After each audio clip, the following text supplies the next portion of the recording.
প্রধান উপদেষ্টা অধ্যাপক ড.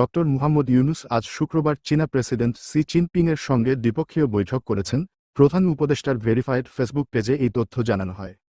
স্থানীয় সময় আজ সকাল 10টায় বেইজিংয়ের গ্রেট হল অব দ্য পিপলে চীনা প্রেসিডেন্টের সঙ্গে মুহাম্মদ ইউনূসের বৈঠক শুরু হয়।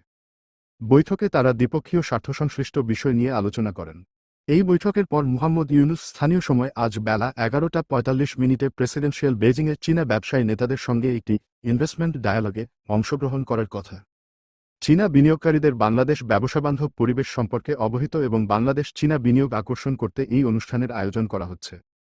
প্রধান উপদেষ্টা একই স্থানে টেকসই অবকাঠামো ও জ্বালানি বিনিয়োগ, বাংলাদেশ 2.0 উৎপাদন ও বাজার সুযোগ, সামাজিক ব্যবসা, যুব উদ্যোক্তা, 3.0 বিশ্ব এই বিষয়ের ওপর 3টি গোলটেবিল আলোচনায় যোগ দেবেন।